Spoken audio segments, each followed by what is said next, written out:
Please. Honorable Chairperson, sir, my respected colleagues, I stand here today on behalf of my party, the All India Trinamool Congress, to speak on the finance bill. Madam, I have to say I'm deeply pained at the very onset. I must point something out. When we talk on the on the President's address, the Honorable Prime Minister leaves the chamber. Today, when we are speaking on the finance bill, the Honorable Finance Minister leaves the chamber. We members of the opposition are deeply pained by this. We hope that the government will take notice of our pain and be present in the House each time that we speak on relevant issues. Theodore Roosevelt, the 26th President of the United States, had said, in any moment of decision, the best thing you can do is the right thing. The next best thing you can do is the wrong thing. And the worst thing you can do is nothing. The Honorable Finance Minister has made a mockery of the people of India in this union budget by doing absolutely nothing. Whatever little changes are there are regressive and ill thought out. This is an illusory budget where the government knows fully well that the mandate of not want a business as usual approach. The people wanted a course correction. What have you done? You've not listened to the mandate. Vinash Kale Viprit Buddhi, you have done the exact opposite. You've kept the same cabinet, you've kept the same finance minister who's given the same shoddy budget. Who is this budget for? The middle class make up 31% of India. The poor make up between 60 and 65% of India. I will demonstrate how this budget systematically strangles the poor and the middle class. This is a kursi bajao budget, a save the chair budget for this government, and even that it doesn't do very well. Broadly, there are two types of taxes: direct taxes, indirect taxes. Direct taxes are known as progressive taxes. Why are they progressive? So income tax, property tax, investment tax on capital gains, these are done in a way that the richer you are, the more tax you pay. So they're kind of fairer. Sir, please. Sir. Sir, you're a chat person. What is this? Indirect taxes are regressive because everyone from the richest billionaire to the poorest laborer is paying the exact same tax. So GST, duties on petrol, duties on diesel are all indirect taxes. When we strive for a fair and equitable economy, we must have the balance of direct taxes and indirect taxes right. The US and the Europe broadly collect about 60% through direct taxes and 40% through indirect taxes. Some Scandinavian states with welfare models collect 70% through direct taxes, 30% from indirect taxes. In India, it is the exact opposite. 65% of tax collection comes from indirect taxes, where billionaires pay the same as the poorest laborers, and only 35% comes from direct taxes. Even within the direct tax bracket, for the first time in our country's history, salaried professionals and the middle class are sharing a greater tax burden than rich corporates. The middle class is contributing 55% of direct income taxes under this government, up from 38% under the UPA. The richest corporates in India today contribute only 45% of direct taxes. Not only is the middle class being taxed, but now with this budget, the savings of the middle class have also been taxed with removal of indexation and with a rise in the short-term capital gains. Investors who've made more than 11% return, we've done the calculation, that's about the threshold rate. If you have made more than 11% returns, so if you've made higher returns, then this new tax regime with the removal of indexation has happened is good for you. Now, people like our parents, pensioners, salaried middle class, risk-averse people who invested in gold, in property, in debt mutual funds, the removal of indexation has harmed them disproportionately. So the middle class has lost out. Debt mutual fund holders will end up paying more than 40% more tax because indexation is being changed from 20% to 12% for investments made before April 1st, 2023. So this is effectively penalizing those who've made low profits. You've anyway made lower profits. People think real estate has made enormous profits. If you look at RBI's housing index for the past 10 years, the average rise in property prices has been between 4.5% and 5%. So if the middle class is invested in property, that is below 11% return, so indexation is going to harm you. The current GST regime is irrational and iniquitous. There is 18% GST levied on life insurance and medical insurance products. The Honorable MOS Finance yesterday on Monday told this House that the government has collected 8,263 crores as GST on health insurance for the fiscal year 23-24 alone. This is blood money. Our Honorable Chief Minister Mamata Banerjee wrote a letter to the Finance Minister, to the Centre, pointing out that this is a completely anti-people tax. What is life insurance? What is health insurance? It is people guaranteeing and spending money and protecting against life's uncertainties, against accident, against injury, against ill health, against death.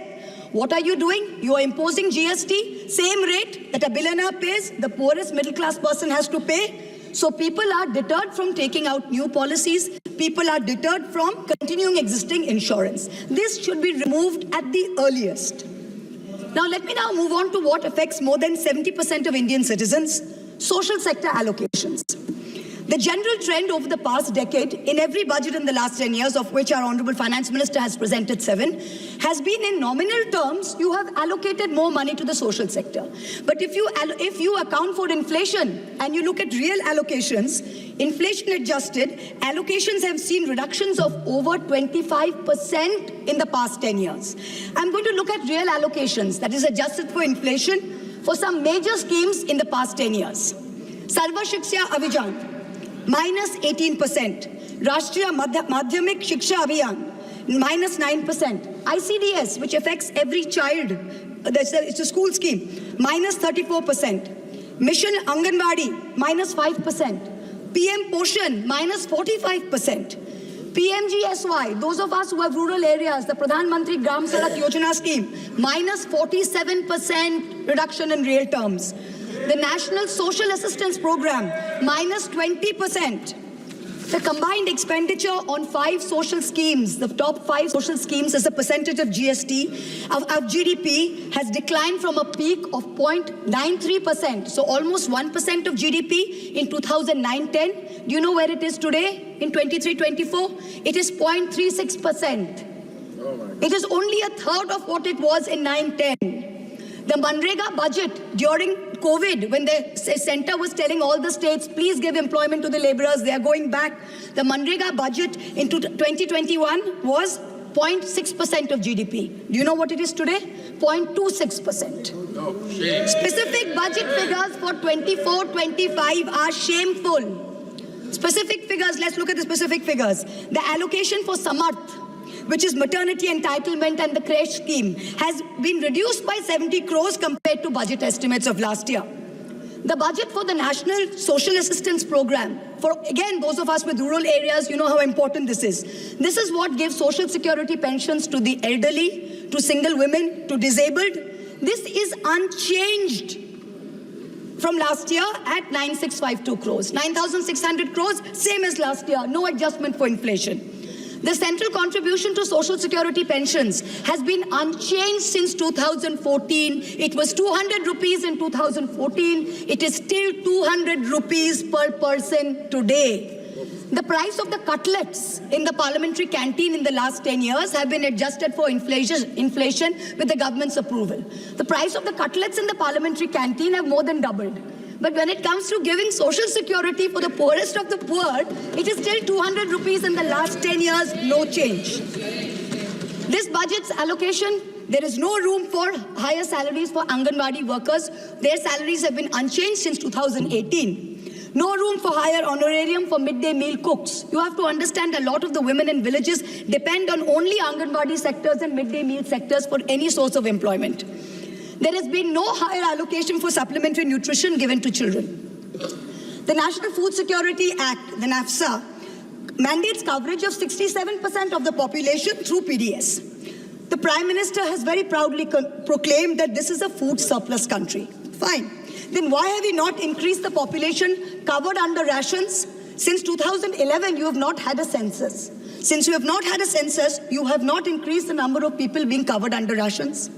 Also, one very important question.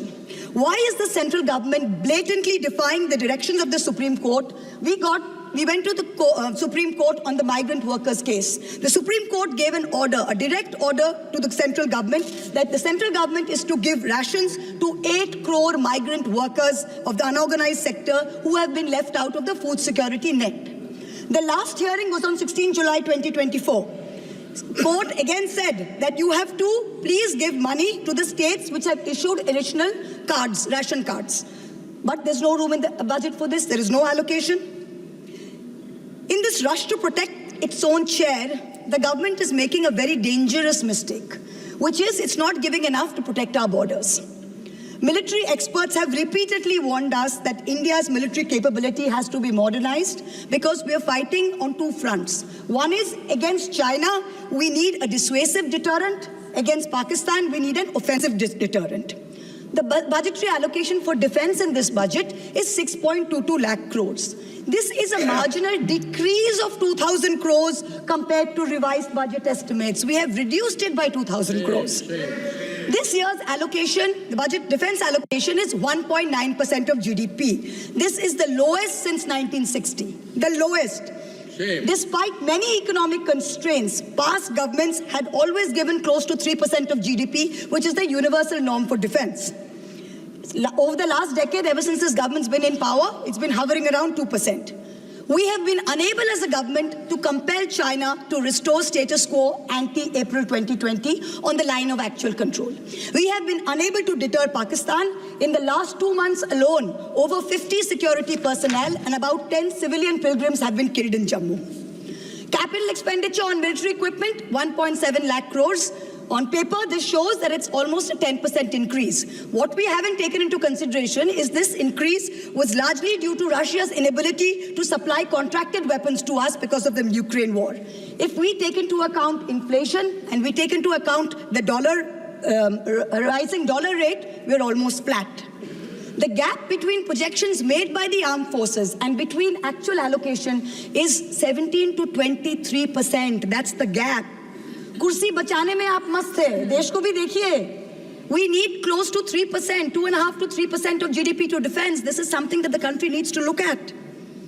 The Honorable Finance Minister started off her speech by talking about the focus on Annadata or farmers and how much this government has done for farmers. The Economic Survey of 24 says 42.3% of Indians depend on agriculture. That's 600 million people, that's 60 crore people. If I looked at the Economic Survey 22nd July very carefully. What did the headline say? The headline says, agricultural sector has registered an annual average growth rate of 4.18% in the last 5 years. But then I needed to read and read and read. And in the fine print was written that last year was only 1.4%. So 4.18 over last 5 years is anyway, when you compare it to inflation, is nothing. But when you compare last year's growth of only 1.4%, what is it saying for 60 crore of our people who depend on farming? Productivity and resilience in agriculture was one of the first themes, priority number 1, according to the Finance Minister's budget. She had made 9 priorities. This was priority 1. But the provision for agriculture and allied sectors is only 1,52,000 crores. Whereas the provision for one bullet train from Ahmedabad to Mumbai is 1,08,000 crores. Please look at the comparisons, everybody. Priority 2, Finance Minister said, is employment and skilling. This government has got the worst track record of creating jobs. India has more jobs in the informal sector, not in the formal sector. The budget is talking of an internship program with the top 500 companies. This is a joke. The top 500 companies employ 70 lakh people in total. That is 1% of the total workforce. Our workforce is about 57 crores. You are expecting companies which have a total which employ 70 lakh people to give employment to 1 crore interns. Please let us know how this is going to happen. I'm really curious. The real problem is somewhere else. The real problem is that 10.3 crore youth have basically become so dejected, they have given up looking for jobs. The Finance Minister, she mentions skilling loans, she mentions education loans. Skilling loans are for 25,000 people, education loans are for 1 lakh people. The country has 140 crore people. Now, what are we doing? Priority 3, according to the Finance Minister, inclusive human resource development and social justice. In this section, the budget says, first on Bihar, we will support expressways. What you're not saying is that you will make expressways which will charge very high tolls. So you are recovering the money, you're not doing anyone a favor. You're charging back-breaking tolls. You might give another bridge which might collapse. Yes. You will set up another power plant which like Jharkhand may also be outsourced to a favorite businessman. He can be given a nice juicy PPA and sell more imported coal. Secondly, on Andhra, there are no grants but only loans, that too from multilateral agencies. So basically dollar loans will be given to Andhra Pradesh, which future generations will have to pay back with interest. There was also another sweeping statement. Grants for backward regions of Rayalaseema, Prakasam and North Coastal Andhra, as stated in the Act, will be provided. I looked in the entire demand for grants with a tooth comb, with a microscope. And I looked at the expenditure budget. Nothing was provided anywhere. I don't see the intelligent people of Andhra being fooled by this. Priority 4, manufacturing and services. The finance minister has devoted an entire section on how MSMEs are a priority. I believe her. Yes, it should be a priority. But I'm very confused. Most medium and small enterprises are either proprietorships or partnerships. Madam, can you please explain why these proprietorships and partnerships are taxed at higher rates than companies? This makes no sense. Is the A-team the only businesses who are sending truckloads and tempo loads? MSMEs are not sending. Is that the problem? And also the government needs to get rid of the bizarre 29A of the Insolvency and Bankruptcy Code, because it is killing companies that are in trouble. It does not allow promoters to propose a resolution plan. As long as we have this code, promoters cannot propose a resolution plan. We need to get rid of this. Priority 5 in the finance minister's speech, urban development. The Prime Minister had said every citizen will get a house by 2022. We are now in 2024 and we are still making allocation for 3 crore more houses. Yes. Can you please tell us how many more houses we need and when it's going to be done? Let's get this over with. 2047. Priority 6, energy security. The less I speak about this, the better it is. Energy security is security for best friends. It's created by allowing best friends to import low-grade quality coal, mark it up as high-grade quality coal, and sell it to state development corporations at the cost of the country's environment, at the cost of the health of our citizens. Priority 7, the finance minister said, was infrastructure. She announced in a true style of Shagun that she is gifting the nation 1,11,111 crores. 111,111. This is flat on last year. Sadly, most of this will go towards crony capitalists.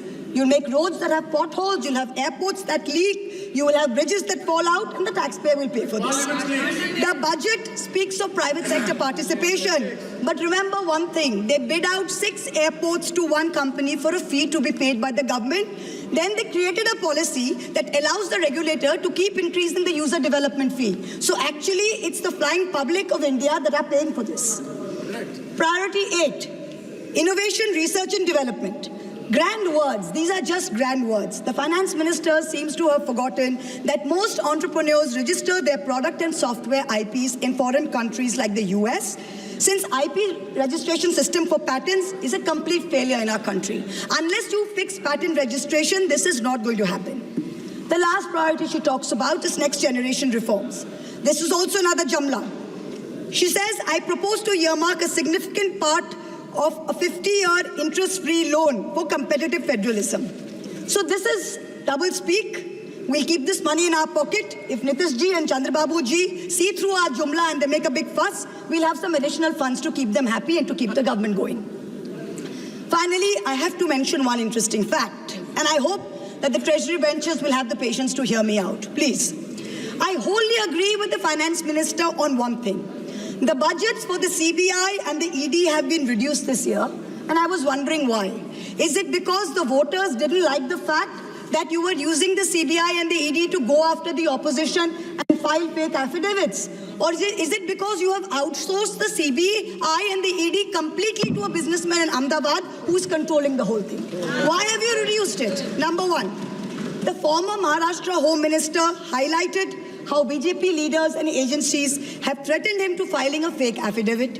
In the case of Sandesh Kali in West Bengal, the women have confirmed on video that BJP leaders forced them to file fake statements. Similarly, I'm told in my matter, Mr. Adani on October 16, 2023, got my friend to his office in Ahmedabad and threatened him with dire consequences to file a fake affidavit.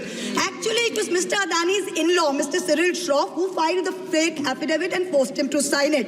Even today, every mid-level official in Adani's office calls mid-level officials in the CBI and says 161 statement change karaiye, aapka sir ko bulaiye, madam ke against mein statement dijiye. I am telling the CBI via you, madam, please take a 164 statement once and for all. Don't keep calling back people at Adani's behest to change 161 statements to implicate me. It's going to get you nowhere. Let us reduce the CBI and the ED budget to zero. Let us, Mr. Adani, pay the full 1,500 crores. Let us outsource it completely to him. End of story. In short, this Kursi Bajao budget is a desperate attempt by the government to stick its head in the sand and act like that the mandate of 2024 never happened. But the coming days are going to prove the instability of this government and the inefficacy of its economic policy. We wait for that day. Thank you very much, madam. Thank you. माननीय सदस्य member has made specific allegation against the government in a particular business house, and she has been tortured like anything. The matter may be referred to the privilege committee. Suo privilege committee has to take action on this. It was very serious allegation. A member of parliament is being tortured by a business house, and still it is being doing. That has to be looked into by the privilege committee. The privilege of everybody is being infringed. ये जिस case के बारे में जिक्र कर रही हैं वो लोकपाल पर मेरा केस है। मेरा केस है, मैंने कंप्लेन किया है, मेरे कंप्लेन पर वो केस है। वो मामला सब जुडिस है, उसको सीबीआई और ईडी इन्वेस्टिगेट कर रही है और इसीलिए इस सदन में नो क्या ये मेरा केस है लोकपाल पर, मैंने जो है कंप्लेन किया हुआ है और ये केस मेरे ऊपर है, इसीलिए मैं यहाँ बैठा हुआ हूँ। ये कुछ भी हो रहा है तो दरअसल हीरानंदानी को यदि हिम्मत है जिसके बारे में ये बात कर रही है, उसको हिंदुस्तान में आके सीबीआई उसको बुला रही है, वो आ क्यों नहीं रहा है? माननीय सदस्य Shri Arun Nehru ji. When I was not provided the mic. When I was on my legs, I was not provided the mic.